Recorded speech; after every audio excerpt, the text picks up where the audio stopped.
السلام علیکم بسم اللہ الرحمن الرحیم الصلاة والسلام علی رسولہ الکریم وعلی آلہ وصحبہ اجمعین اما بعد۔ مولانا الیاس صاحب رحمۃ اللہ علیہ نے فرمایا کہ میں نے اللہ سے 3 دعائیں مانگی جو قبول ہو گئی۔ ایک یہ کہ اس کام کی انتہا ہدایت پر ہو، اللہ اسی کو ہدایت عامہ تامہ کے لیے ذریعہ بنا، کسی اور چیز میں لگے بغیر، کسی اور چیز کے اضافے کے بغیر۔ 1993-94 میں کچھ اختلاف ہوئے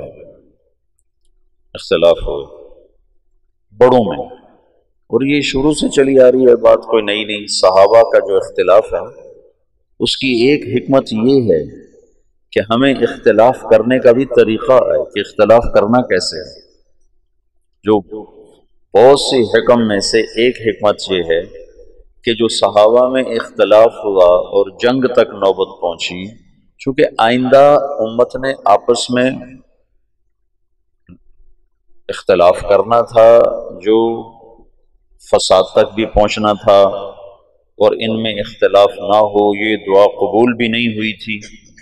تو جب میرا کسی سے اختلاف ہوتے ہوتے لڑائی تک بھی چلا جائے تو اس میں مجھے کیا کرنا چاہیے؟ مثلا جب جمل کی جنگ میں حضرت علی کو فتح ہوا تو مفتوح پر غصہ بھی ہوتا ہے اور طاقت بھی حاصل ہو چکی ہوتی ہے، تو فاتح بے دریغ خون بہاتا ہے۔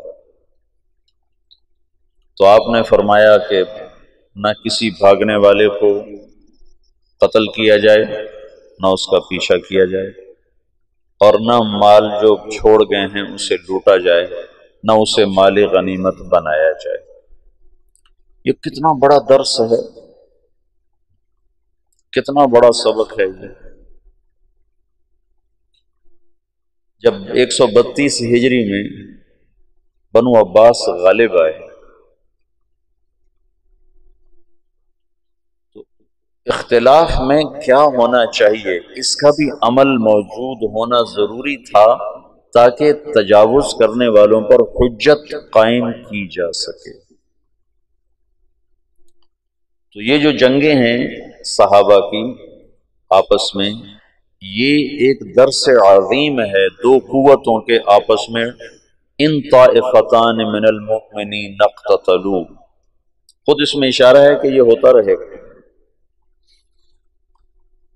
تو علی بن عبداللہ جو تھا ابو جعفر کا چچا، اس نے جب دمشق فتح کیا تو بنو امیہ کی جو موجودہ نسل تھی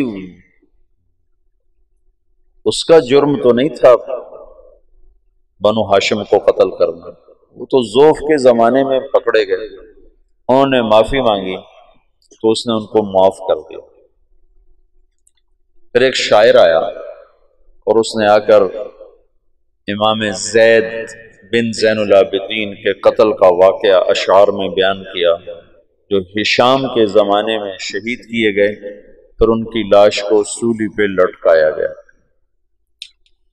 تو یہ حضرت زین العابدین کے بیٹے ہیں، ان کی والدہ سندھی تھی، سندھ کی لونڈیوں میں وہ آئی تھیں، اس سے وہ تھے۔ تو جو زیدی شیعہ ہیں جو یمن میں ہیں، وہ امام زید کے پیروکار ہیں، وہ صحابہ کو برا نہیں کہتے، اور اہل سنت والجماعت کے قریب ترین ہیں، قریب ترین، زیادہ سے زیادہ ان پر فسق کا حکم لگتا ہے یا مبتدع بعض چیزوں۔ اس نے وہ واقعہ اشعار میں جو بیان کیا تو 50 نوجوان تھے بنو امیہ کے اس وقت علی بن عبداللہ کے دسترخوان پر مدعو، تو اس نے ایک دم ان کے قتل کا حکم دیا، پھر ان کی لاشوں کو جوڑ دیا، پھر اس کے اوپر دسترخوان بچھایا، پھر ان کی لاشوں پہ بیٹھ کے کھانا کھایا، اوروں کو بھی بٹھایا، خود بھی۔ نیچے ابھی کچھ مرے تھے کچھ میں جان رمق باقتی تھی، وہ سسک رہے تھے، کراہ رہے تھے، اور وہ اوپر دسترخوان بچھا کے کھانا کھاتا رہا اپنے شرکاء کے ساتھ۔ حمص جب فتح کیا بنو عباس نے تو ان کا جو سالار تھا جب وہ شہر میں داخل ہوا تو رات کو گھر گھر سے رونے کی آواز آ رہی تھی۔ اس نے کہا یہ کیسی آواز ہے؟ کہ جن کے افراد جنگ میں قتل ہوئے ان کے بچے بیویاں مائیں رو رہی ہیں، کہ ان کا رونا بھی بند کیا جائے۔ تو اس نے ہر گھر میں گھس کر اس کے سپاہیوں نے عورتوں کو بھی قتل کر دیا، بچوں کو بھی قتل کر دیا، ماؤں کو بھی قتل کر دیا، بیویوں کو بھی قتل کر دیا۔ اب یہ پکڑے جائیں گے کہ ان کو معلوم تھا کہ جب آپس کا اختلاف ہو تو کہاں تک تلوار چلتی ہے۔ حجت قائم کر دی گئی۔ یہ حجت نہ ہوتی تو پھر کوئی کتنا بھی دور جا سکتا تھا۔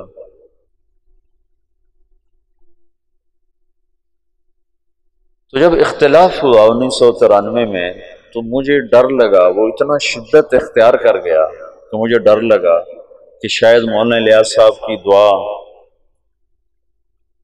کی قبولیت ہے کہ نہیں ہے کہ نہیں ہے۔ لیکن اللہ نے اس فتنے کو ایسے ختم فرمایا اور دعوت کی محنت کو پھر ایسے اٹھایا کہ جیسے اختلاف ہوا ہی نہیں تھا۔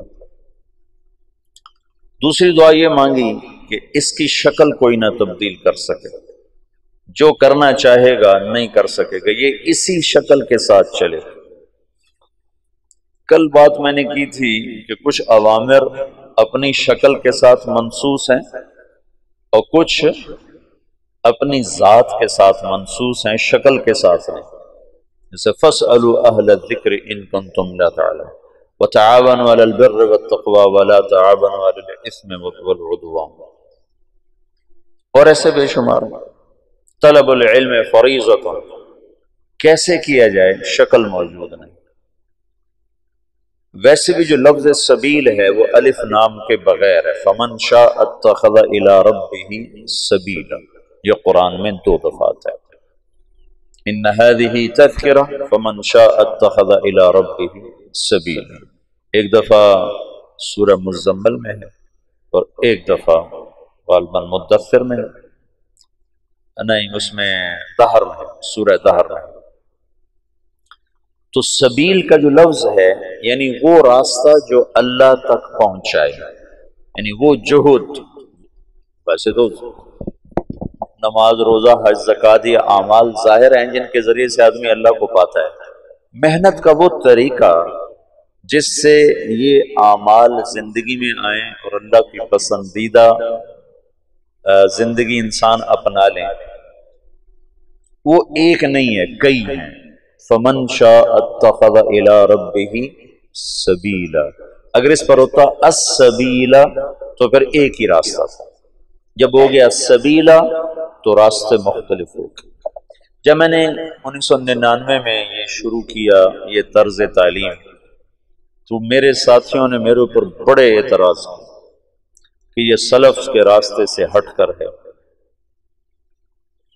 تو میں نے ان سے کہا، اللہ کے نبی نے کہا ہے من سلک طریقا یلتمس فیہ علما، تم طریق پر الف لام لگا دو تو پھر ایک ہی راستہ ہے، اور اگر شارع نے خود الف لام نہیں لگایا تو یہ اس بات کی طرف اشارہ ہے کہ علم لینے کے لیے ایک راستہ نہیں ہے، بے شمار راستہ ہے۔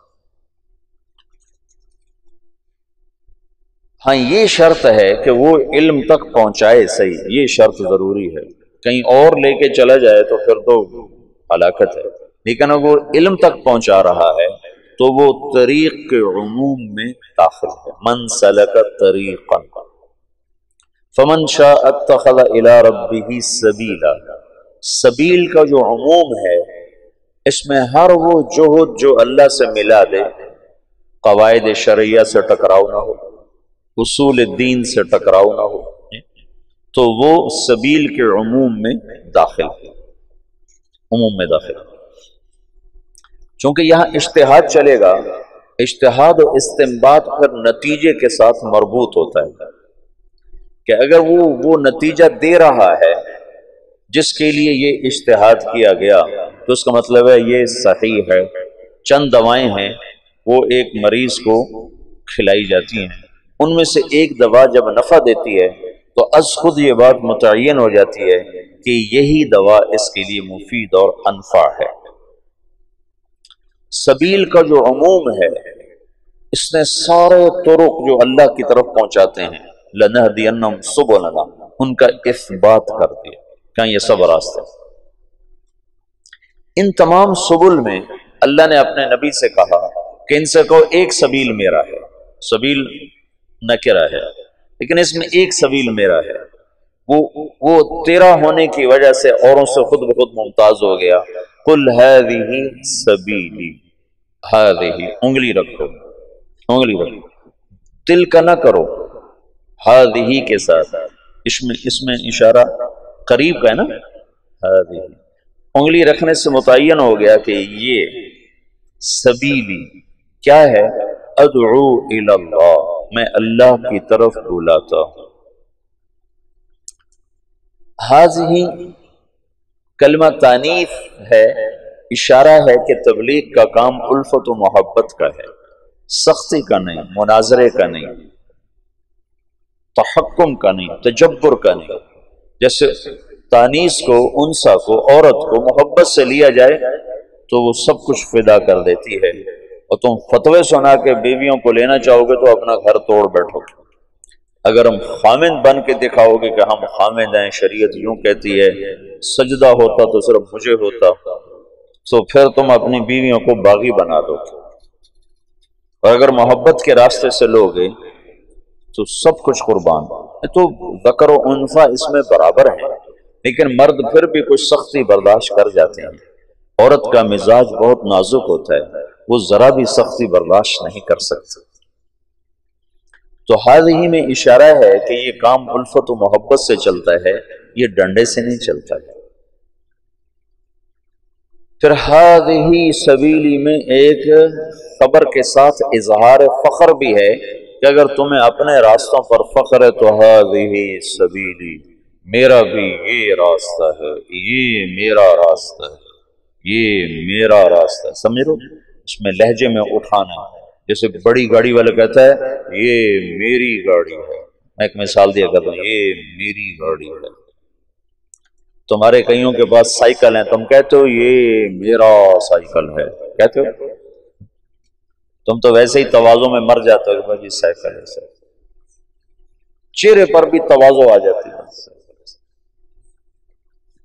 ہذہ سبیلی، اس میں ایک اظہار فخر ہے کہ کہو میرے نبی یہ ہے میرا راستہ، ادعو الی اللہ۔ تو سبل سبیلہ میں ایک سبیل اللہ کے نبی کا ہو گیا تو اپنے آپ ممتاز ہو گیا، اپنے آپ اونچا ہو گیا۔ علی بصیرت، اس راستے کی سواری کیا ہے؟ بصیرت، پیسہ نہیں، ڈگری نہیں، سند نہیں، بصیرت، شکل و صورت نہیں، بصیرت۔ بصیرت صفات کے مجموعے کا نام ہے، اس کا کوئی ایک مطلب نہیں کہا جا سکتا۔ بیگ اٹھا لو، بھائی بیگ ہے، کہتے بھائی بیگ اٹھا لو، تو خالی بیگ مراد ہے یا اس میں چیزیں بھی ہیں؟ خالی بیگ کو لے کر کیا کرو گے چلے میں؟ بھائی ایک بیگ بھی ساتھ لے لو، ہم کہتے ہیں بھائی ایک بیگ لے لو، تو بیگ سے مراد ہے کہ خالی بیگ اٹھا کے چل پڑو۔ بیگ کے لفظ میں ساری چیزیں آ گئیں خالی بیگ کہنے سے۔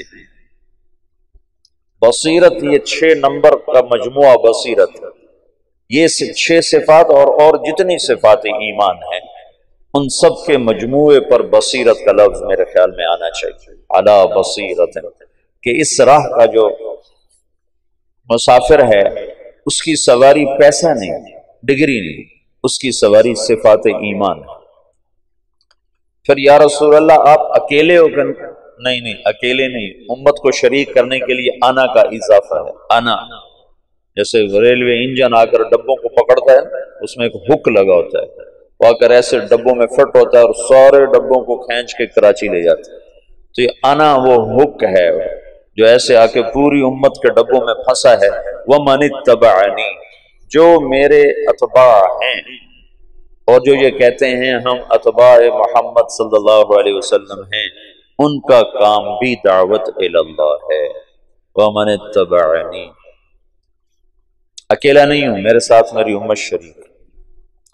وَسُبْحَانَ اللَّہ، پہلے اللہ یہاں لے گیا داعی کو، یہاں دعوت جیسا کام ہی کوئی، دعوت جیسی جہد ہی کوئی، کہ یہ نبیوں کا اور نبیوں میں آخری نبی کا بطور فخر و تباہی یتباہا بہی، یتباہا بہی، بطور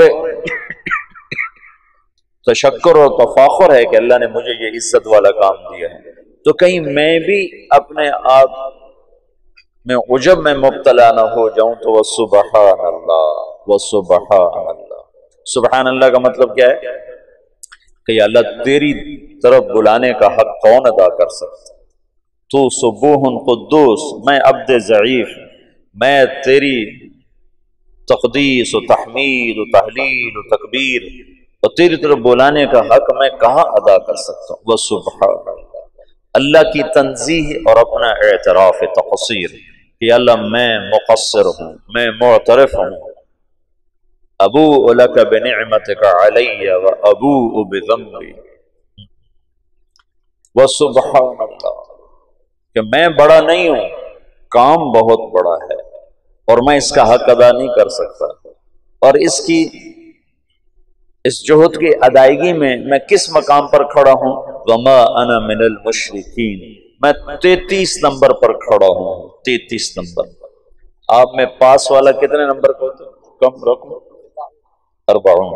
جو لڑکا 40 نمبر لیتا ہے وہ کوئی زیادہ خوش نہیں ہوتا ہے، نہ ہی اس کے استاد اس پہ خوش ہوتے ہیں، نہ وہ اپنی ذات میں خوش ہوتا ہے، نہ اس کے ساتھیوں میں وہ کوئی قابل فخر ہوتا ہے۔ ہمارے اسکولوں میں 33 نمبر ہوتے ہیں، 33 نمبر والا ایسا پاس ہوتا ہے کہ اسے پاس ہونے کی مبارکی نہیں دے سکتے، وہ مبارک ہو آپ پاس ہو، کہتا جی کی پاس ہے، بس ایم ہی ہو گئے۔ نہ اس کو خوشی ہوتی ہے کہ میں پاس ہوا ہوں، اور نہ اس کے اہل کو خوشی ہوتی ہے کہ ہمارا بچہ پاس ہو گیا ہے، لیکن فیل ہونے کا عیب اسے نہیں دیا جا سکتا، فیل ہونے کا تانا اسے نہیں دیا جا سکتا، فیل ہونے کا عیب اس پر نہیں لگایا جا سکتا۔ تو وما انا من المشرکین میں کیا ہے کہ میرے پاس آخری درجہ ہے کہ میں شرک نہیں کرتا، میں شرک سے پاک ہوں، باقی میں مقصر ہی مقصر ہوں۔ یہ آخری دو جملے بہت خوبصورت انداز میں یوں برابر کر دیتے ہیں۔ اوپر والا حصہ بہت اونچا تھا تو اس کو نیچے لانے میں اللہ نے دو جملوں کے ساتھ تم اپنی ہستی نہ بھولنا، اپنی حیثیت اوقات نہ بھولنا، تم تو یہ کہو وما انا من المشرکین کہ یا اللہ میرے پاس آخری درجہ ہے کہ میں شرک نہیں کرتا۔ ایک چودھری حاکم علی تھا چونیا کا، ہماری جماعت گئی چونیا تو لوگوں نے کہا اگر چودھری حاکم کو تبلیغ کرو تو پھر ہم جانے تبلیغ کا کام کوئی کام ہے۔ چودھری حاکم وہاں کا بڑا ذمہ دار اور ڈاکو رکھے ہوئے، چور رکھے ہوئے، چوریاں کروانیاں، ڈاکے ڈلوانے، زمینوں پہ قبضے، جائیدادوں پہ قبضے، ایسا تھا۔ جماعت بھیجی، انہوں نے پتہ نہیں کیا اس سے بات کی، وہ تیار ہو کے آ گیا، 6 فٹ سے زیادہ اس کا قد اور یہاں اس کا جسم اور بڑی بڑی مونچھیں، کھلا کرتا کھلا تہمد اس نے پہنا ہوا، تو مسجد میں اس کو لے کر آئے۔ تو مغرب کے بعد بیان تھا تو مغرب سے پہلے وہ آیا، تو ایک طرف ہو کر میں اس کے ساتھ بیٹھا، تھوڑی اس سے بات شروع۔ میری بات سننے کے بعد غالباً اس کو کوئی ندامت ہوئی دل میں، تو وہ مجھ سے کہنے لگا مولوی صاحب وما انا من المشرکین، اس کو ایک واقعہ سے مزید واضح کرنے کی کوشش کر رہا ہوں۔ تو بڑے افسوس کے ساتھ کہنے لگا مولوی صاحب ایک میں شرک کوئی نہیں کیتا، باقی ہر عیب کر چھڑے، باقی ہر عیب کر چھڑے، ایک شرک کوئی نہیں کیتا، کوئی ساڑی بھی بخشش ہے، کوئی ساڑی بھی بخشش ہے، وما انا من المشرکین کی جو کیفیت میں ہوتا ہے وہ متواضع ہوتا ہے، وہ جھکا ہوا ہوتا ہے، وہ پسا ہوا ہوتا ہے، وہ فخر نہیں کرتا ہے۔ تو سبل بے شمار، سبیل عام ہے، صرف اتنی شرط ہے اصول دین، اصول شریعت سے ٹکراؤ نہ ہو اور وہ اللہ تک پہنچائے، تو وہ سبیل کے عموم میں داخل ہے۔ ان میں ایک سبیل اللہ کے نبی کا ہے، ہذہ سبیلی ادعو الی اللہ، میں اللہ کی طرف بلاتا ہوں، میں اللہ کی طرف بلاتا ہوں۔ تو اب کیسے بلایا جائے یہ متعین نہیں تھا، کیسے بلایا جائے؟ ادعو الی ربک انک علی ھدی مستقیم، ادعو الی سبیل ربک انک علی ھدی مستقیم، ادعو الی ربک، ادعو الی سبیل ربک بالحکمت والموعظۃ الحسنۃ وجادلھم باللتی ہی احسن۔ کیسے کیا جائے؟ تو اللہ تعالیٰ نے مولانا الیاس صاحب پر ایک راستہ کھولا، ایک ترتیب کھولی، پھر اس کا نفع لوگوں نے دیکھا اور تاحال دیکھا اور مسلسل دیکھا۔ تو جب کوئی مؤسس کوئی چیز کو تاسیس کرتا ہے تو جانے کے بعد اس میں کانٹ چھانٹ ہونا شروع ہو جاتی ہے، اس میں بہت سی تبدیلی آ جاتی ہے۔ تو مولانا الیاس صاحب کو یہ ڈر تھا کہ اس میں کوئی مجتہد نہ آ جائے، مجتہد نہ آ جائے، تو ایک دعا یہ مانگی کہ یا اللہ اس میں کوئی تبدیلی نہ کر سکے۔ تو یہ دعا قبول ہوئی اور کہا کہ اس میں جو تبدیلی کرنا چاہے گا ہو نہیں سکے، ہو نہیں سکے۔ سب سے پہلے اس کی کوشش ہوئی مولانا یوسف صاحب کے، مولانا الیاس صاحب کے انتقال کے ساتھ ہی مولانا علی میاں رحمۃ اللہ علیہ جیسے علم کے پہاڑ، مولانا منظور نعمانی صاحب رحمۃ اللہ علیہ جیسے علم کے پہاڑ، دونوں حضرات کی میں نے زیارت کی ہے اور اللہ گواہ ہے جتنے بڑے وہ علم میں تھے اتنے ہی بڑے وہ تواضع میں تھے، ان کے چہرے پر ہی تواضع تھی۔ عجب، جس نے حضرت رائے پوری کی صحبت اٹھائی ہے اس کے اندر تواضع ایک وصف خاص بن کے ابھرا ہے۔ جب میں نے مولانا علی میاں کو دیکھا تو میں حیران ہو گیا، میں نے کہا یہ آدمی ہے جس کی دھوم سارے عالم میں مچی ہوئی۔ اگر مجھے کوئی بتاتا نہیں کہ یہ ہیں ابو الحسن علی تو میں کہتا ہے کوئی باہر سے دکاندار اٹھ کے آیا بیٹھا ہے کمرے میں۔ اتنا مطلب چہرے پر ہی ایسی تواضع، ایک آنکھ ان کی ضائع ہو گئی تھی پڑھ کے۔ تو یہ اتنے بڑے لوگ تھے اور مولانا یوسف صاحب رحمۃ اللہ ان کے مقابلے میں بہت چھوٹے تھے، عمر کے لحاظ سے نہیں، علم کے لحاظ سے۔ تو ان دونوں حضرات نے کہا یوں ہونا چاہیے، یوں ہونا چاہیے، یوں ہونا چاہیے، جہاں مولانا الیاس صاحب چھوڑ کر گئے ویسے ہی چلے گئے۔ تو یہ حضرات الگ ہو گئے، ان کے الگ ہونے پر لکھنؤ میں کام رک گیا ایک عرصے کے لیے۔ تو ان حضرات نے منع کر دیا، نظام الدین خط لکھ دیا کہ یہاں جماعتیں نہ بھیجیں، ہم خود جماعتیں بھیجیں۔ پھر میں نے کل آپ کو سارا بتایا تھا، یاد ہے نا، مولانا عبدالباری ندوی کی بات بتائی ہے، یوسف کی بات چل رہی ہے، ہماری کیوں نہیں چل رہی؟ تو مولانا منظور نعمانی نے تو پھر واپسی کر لیا، رجوع کر لیا اور تائید بھی، اور اپنی تصانیف میں بھی اس کا تذکرہ کیا۔ اپنے یہاں تشریف لائے تھے، یہ جو کچہری بازار کی مسجد میں تشریف لائے اور بیان کیا۔ اس بیان میں لانے والے تھے ان کو جماعت اسلامی والے مفتی صلاح الدین کاکا خیل رحمۃ اللہ علیہ، بڑے نیک بزرگ تھے یہاں، یہ جو ہماری کچہری بازار کی مسجد ہے، جماعت اسلامی کے بڑے سرگرم آدمی تھے، بہت بہت بہت نیک آدمی، وہ لائے تھے۔ تو انہوں نے سارا بیان تبلیغ پہ کیا، سارا بیان، کہ بھائی میں نے تو نماز بھی تبلیغی جماعت سے سیکھی، میں آج تک بھول نہیں سکتا کہ منظور نعمانی کہہ رہا ہے بھائی میں نے تو نماز بھی تبلیغ والوں سے سیکھی، میں التحیات للہ والصلوات والطیبات السلام علیک ایھا النبی ورحمۃ اللہ وبرکاتہ پڑھا کرتا تھا۔ تو ہمارا مذاکرہ ہو رہا تھا نماز کا، تو ایک ان پڑھ میواتی بیٹھا ہوا تھا، اس نے سنا تو اس نے مجھے کہا مولوی صاحب یوں نہیں پڑھتے، یوں پڑھتے ہیں التحیات للہ والصلوات والطیبات السلام علیک ایھا النبی ورحمۃ اللہ وبرکاتہ۔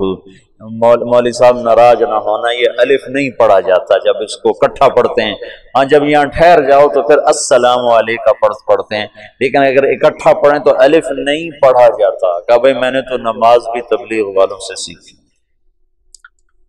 کہہ سکتے ہو تم تو بھی مولوی بھی نہیں، ویسے علامہ تو تم بنے ہوئے ہو، ہم علماء ہیں، ہم علماء ہیں۔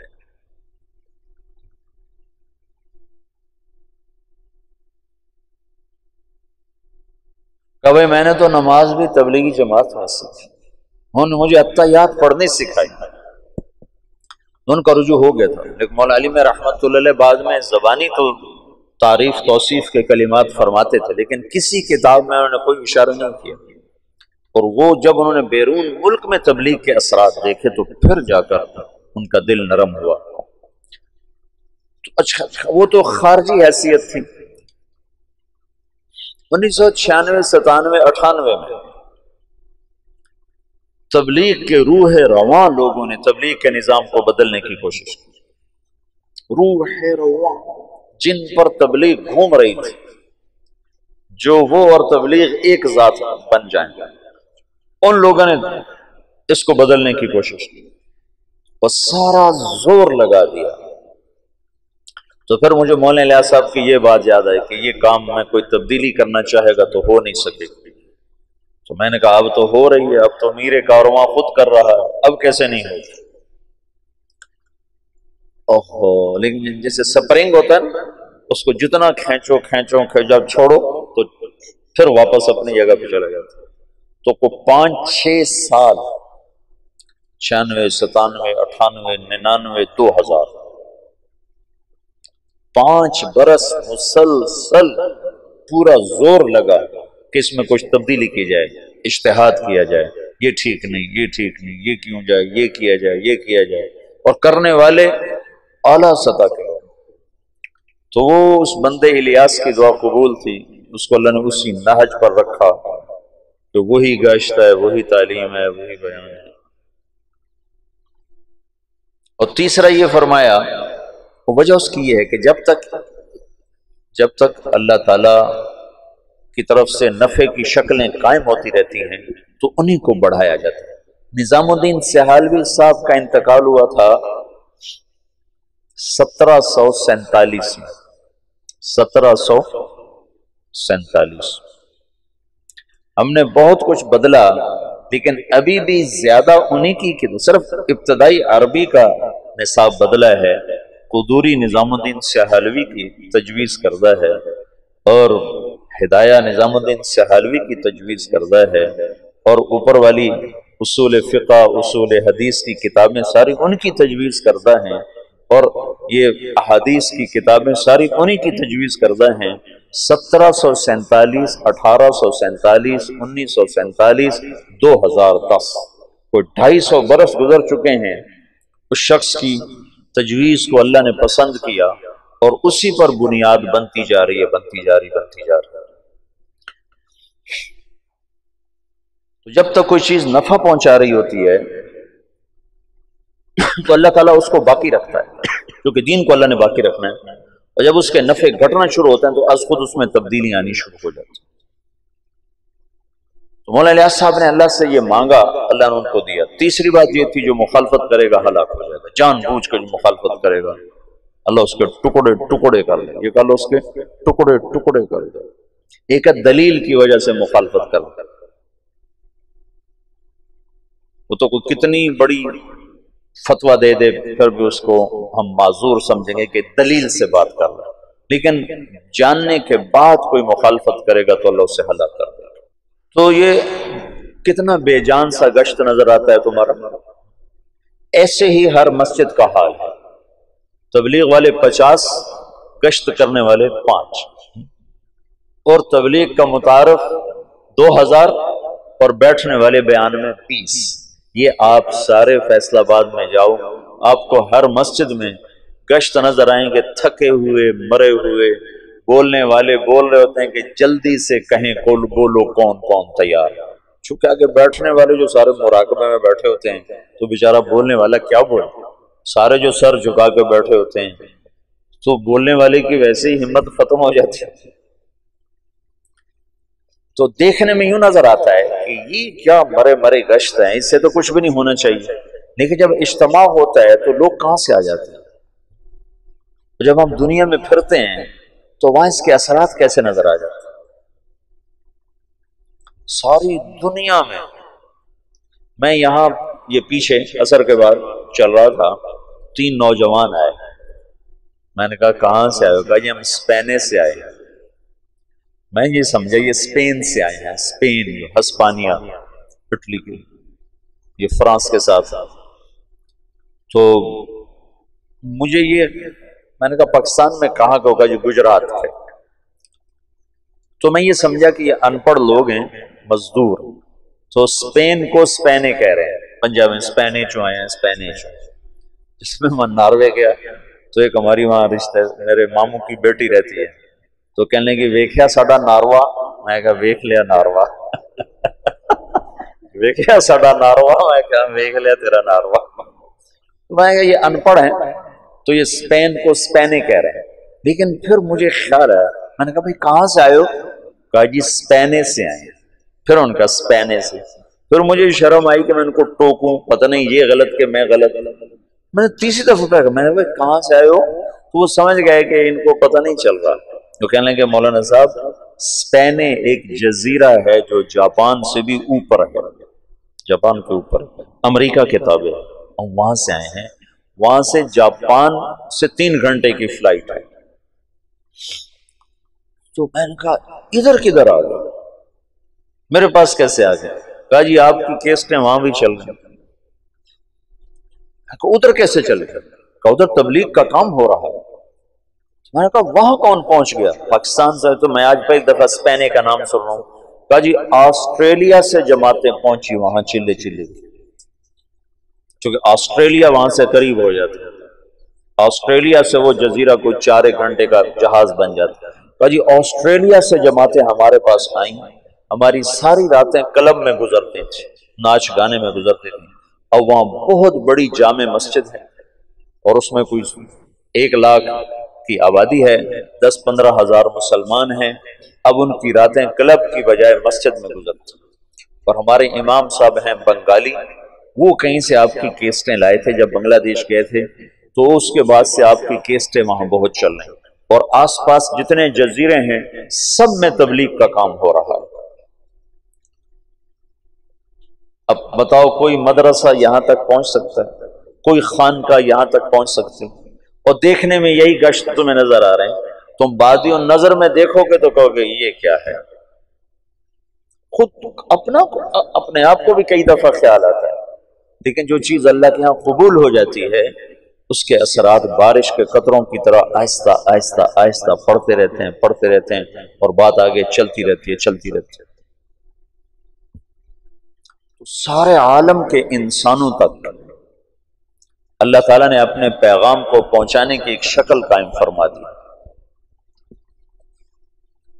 تو میرا یہ جی چاہتا ہے کہ تم انشراح صدر کے ساتھ اس میں چلو. تو یہ صفات کو سیکھنے کی محنت ہے. اگر تو تبلیغ کا کام صرف تقریر کی محنت ہے پھر تو تم میں سے کسی کو جانے کی ضرورت ہے. اگر معلومات کی محنت ہو پھر بھی تمہیں جانے کی ضرورت نہیں کہ تمہیں تبلیغی معلومات ساری حاصل ہیں.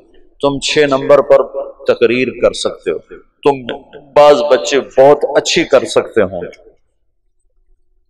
لیکن یہ ان 6 صفات کو اندر اتارنے کی اور پورے عالم میں پہنچانے کی محنت ہے. اور ابھی پاکستان میں بھی ایک بے بہاؤ خلقت ایسی پڑی ہے جو تبلیغ کے کام سے ناآشنا ہے، جنہیں پتہ ہی کوئی نہیں تبلیغ کیا کام ہے. اور سارا عالم تو پھر سارا عالم ہے. یہ ایک رخ. دوسرا رخ میری ذات سے متعلق ہے کہ میں خود ان ایمانی صفات میں آگے بڑھنا چاہتا ہوں. صرف میں تقریر کے لیے یقین کی کلمے کی بات کرنا تقریراً نہیں ہے، قلباً چاہتا ہوں. نماز پہ صرف بولنا نہیں ہے، نماز پڑھنا چاہتا ہوں. علم پہ صرف تقریر نہیں ہے، علم کا تاثر چاہتا ہوں. ذکر پہ صرف بیان نہیں ہے، میں ذاکر بننا چاہتا ہوں. اخلاق پہ صرف گفتگو نہیں ہے، میں اخلاق والا بننا چاہتا ہوں۔ اخلاص کے صرف نقطے بیان کرنا نہیں ہے، میں مخلص بننا چاہتا ہوں۔ تبلیغ کی صرف قرآن و حدیث سے دلیل دینا نہیں ہے، میں تبلیغ والا بننا چاہتا ہوں۔ مولانا الیاس صاحب فرماتے تھے میں اس کام سے دو باتیں چاہتا ہوں، ایک اندر ایک باہر۔ اندر یہ چاہتا ہوں کہ اللہ پر مر مٹنے کے سوا ہر جذبہ ختم ہو جائے، اور باہر یہ چاہتا ہوں کہ اللہ کے نام کو لے کر دنیا کے آخری کنارے تک پہنچنے کی شکلیں قائم کی جائیں۔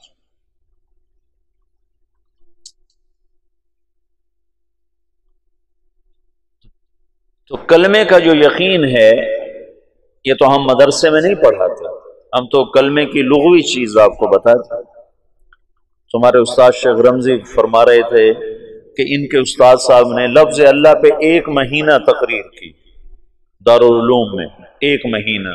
یہ مشتق ہے کہ جامد ہے کہ پتہ نہیں الف لام کون سا ہے، اور یہ ولیحہ سے ہے علیحہ سے ہے، تو مدرسے میں تو یہ بتایا جائے گا، لیکن اللہ دل میں حرارت پیدا کرے یہ مدرسہ نہیں بتا سکتا، نہ یہ مدرسے کی زبان ہے کہ وہ تمہیں ایسے اللہ بتائے کہ دل دماغ تمہارا ہل کے رہ جائے اور پر ہو جائے اس کی محبت سے۔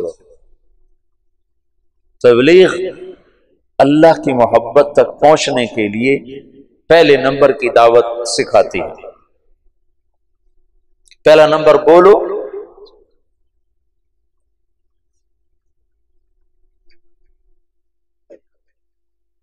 بولنے میں تم انتظار کرو کہ میرا بیان رکھا جائے، اور میں تمہیں بار بار کہہ رہا ہوں بیان کے شوقین نہ بننا ورنہ مجھے بدنام کرو گے۔ میں پہلے بدنام ہوں تبلیغ میں، تم اور نہ مجھے بدنام کرنا کہ تم بیان کے لیے آگے آگے ہو جاؤ کہ میرا بیان رکھو میرا بیان، پیچھے پیچھے رہو پیچھے پیچھے رہو۔ طے ہو جائے کرو، نہ ہو تو کوشش نہ کرو کہ میرا بیان ہو۔ ہاں انفرادی دعوت سارا دن دو۔ یہ ابھی آخری سال کے بچوں کو میں بتا رہا ہوں کہ جب میری شادی ہوئی تو اس کے بعد رائمنڈ جانا مجھے لگے جیسے میں تھانے پہنچ گیا، دل ہی نہ لگے، اتنی وحشت ہو۔ گھر چھوڑنے کی وحشت میری ختم ہو گئی تھی جب میں 11 سال کا تھا، تو میرے ماں باپ نے مجھے لاہور داخل کرا دیا، تو وہ 2-3 سال میں روتا رہا گھر کی یاد میں، پھر میرا دل سخت ہو گیا، نہ ماں یاد آتی نہ باپ یاد آتا نہ گھر یاد آتا۔ لیکن جب شادی ہوئی تو پھر دوبارہ گھر یاد آنے لگا، بیوی یاد آنے لگی۔ تو میں جب فیصل آباد سے رائمنڈ جاتا تھا تو میں اپنا علاج کرتا تھا، اپنا علاج میں مسجد میں چلا جاتا، اور میرا دل نہیں کر رہا ہوتا تھا میں کسی سے بات کروں، اور میرا دل نہیں کر رہا ہوتا تھا کہ میں کسی کے ساتھ بیٹھ جاؤں، لیکن میں زبردستی اپنے آپ کو مسجد میں لے جاتا۔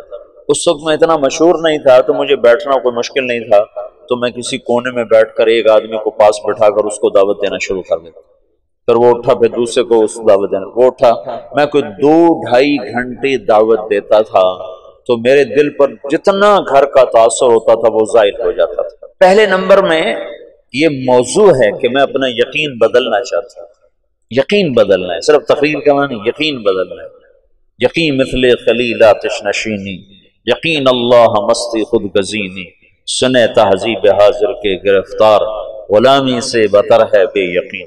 یقین بدلنا ہے تو اس کو سنو سناؤ سنو سناؤ، جب بیان ہو تو بیان بھی کر دو، لیکن بیان کی تمنا نہ کرو، خدمت کی تمنا کرو گا، جو مجھے لگاؤ خدمت، چاہے روز لگاؤ۔ جب میں ایسا مشہور نہیں تھا تو میں خدمت کرتا تھا، عمومی گشت میں ضرور جاتا تھا، جب تک لوگوں نے مجھے تنگ کرنا نہیں شروع کیا میں عمومی گشت میں نے نہیں چھوڑا۔ وہ پھر یوں ہونے لگا کہ میں گشت میں نکلتا تو 50 آدمی صرف مجھے دیکھنے کے لیے ساتھ چل پڑتے تھے، تو پھر مجھے مجبوراً عمومی گشت چھوڑنا پڑا، ورنہ میں نے گشت نہیں چھوڑا۔ تبلیغ کا کام بولنے میں جلدی آ جاتا ہے، کرنے میں جلدی آ جاتا ہے، کرنے میں جلدی آ جاتی ہے۔ تو لوگ سمجھتے ہیں ہمیں تبلیغ آ گئی ہے، مرتے دم تک جاہل بنا کے سن، اور محنت کرو، کوشش کرو۔ یہ میرے ساتھ چلے میں تھے مدرسے کے بچے، ایک احترام تھا، اور